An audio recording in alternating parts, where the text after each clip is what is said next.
This is Luxembourg beyond the tower blocks of Luxembourg City, where life moves at a very different pace. Luxembourg is one of the smallest countries in Europe, but also one of the richest. A population of around 677,000 live in an area of just under 1,000 square miles. That's half the size of the county of Norfolk or the state of Rhode Island in the US. Over 20% of the population lives in Luxembourg City, which is also the destination of most visitors. But that leaves the rest of the country quiet and relatively undiscovered.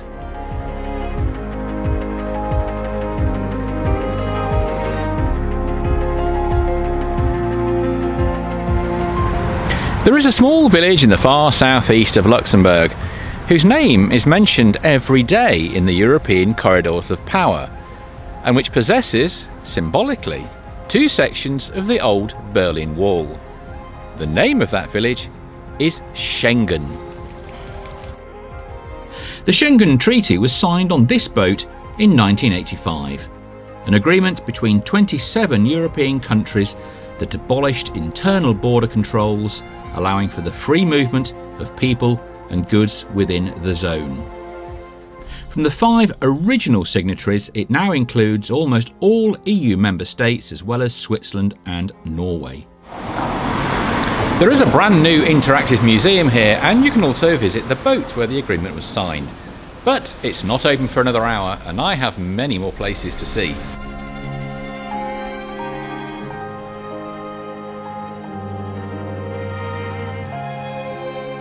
The tourist literature of Luxembourg frequently directs you to Little Switzerland. Now, you'll be disappointed if you're expecting alpine peaks, but if you come looking for deep wooded valleys, waterfalls and hiking routes aplenty, then you'll be delighted. A short hike from the trailhead brings you to Luxembourg's most famous and most photographed waterfall. Now, I'm not going to pronounce it because I don't know if you're supposed to pronounce it in German, French or Luxembourgish. It's spelt like this, and it is very beautiful indeed.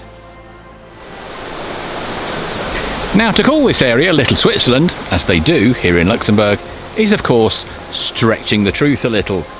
However, in autumn with these colours, it is magnificent.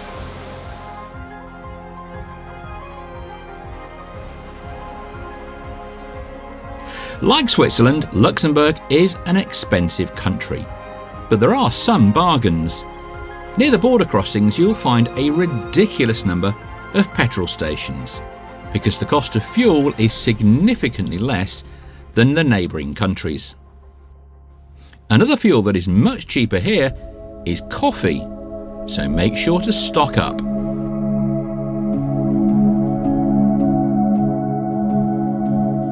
Now, over the centuries, Luxembourg has had to protect itself from rival powers in order to maintain its independence. And that history has left this small country with over 70 castles. Some are inhabited, some are in ruins, and some are museums. In northern Luxembourg, the castle of the small town of Clairvaux is the unlikely location of one of the world's greatest photographic collections. The photographic exhibition known as the Family of Man has UNESCO World Heritage status. The collection consists of 503 photographs by 273 photographers from 68 different countries. It was originally compiled by Edward Steichen for the Museum of Modern Art in New York and presented in 1955. It represents a manifesto for peace and the fundamental equality of all people, and features some of the greatest photographers of the 20th century. It is quite frankly unmissable, the best photographic exhibition that I have ever witnessed.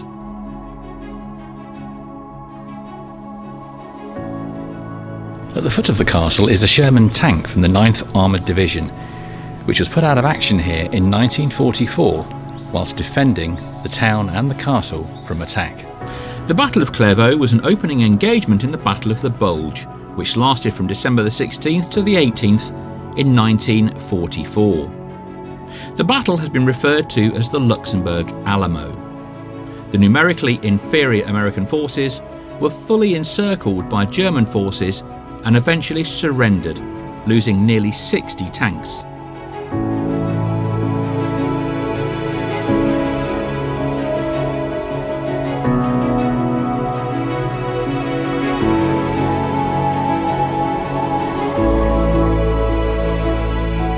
Germany, of course, is just across the eastern border, and I recommend a quick visit to the historic city of Trier and its famous Roman gate.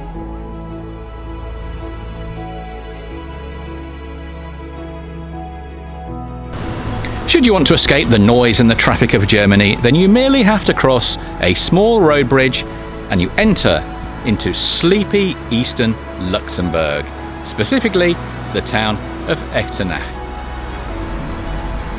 In 1815, the border was demarcated here along the river Sauer, or Sur, between Prussia and Luxembourg.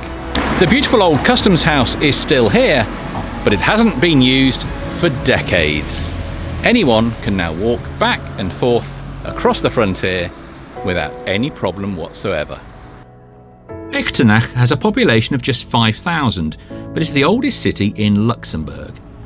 The town grew around the Abbey of Echternach, which was founded in 698 by St. Willibrord, an English monk from Ripon in the north of England.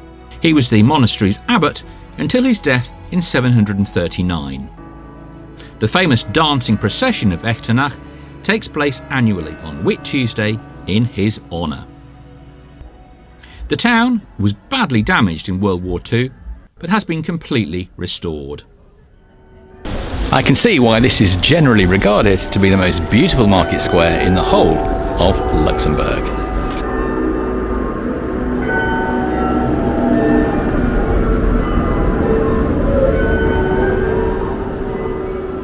Travel south of Echternach and the border with Germany switches from the River Sauer to the River Mosel, or Moselle.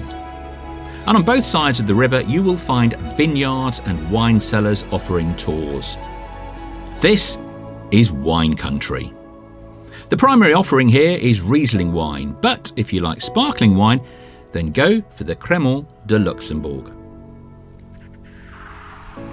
I've been driving through mile after mile of vineyards, so I thought that it was really time to stop and buy some wine.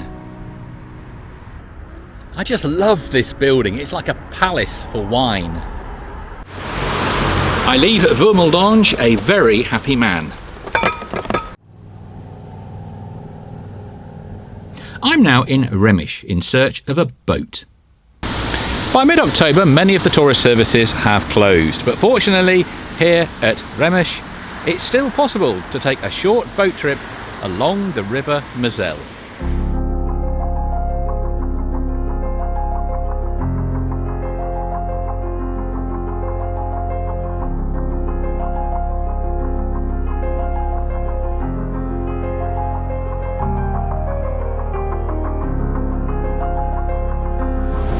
If you can get over the rather kitsch and touristy soundtrack, then it is the best way to see the wildlife of the river.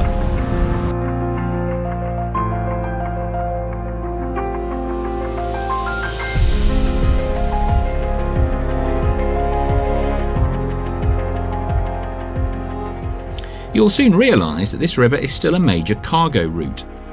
Barges with a capacity of up to 15,000 tonnes sail north and south, with steel, petroleum and grain.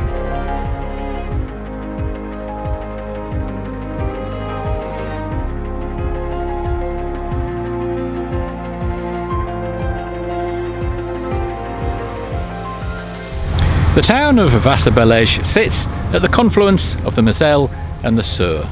This is the easternmost point of the whole nation of Luxembourg. And this confluence, of course, has been very important for trade throughout the centuries, as recognised by the Romans, who set up a settlement here in the 1st century.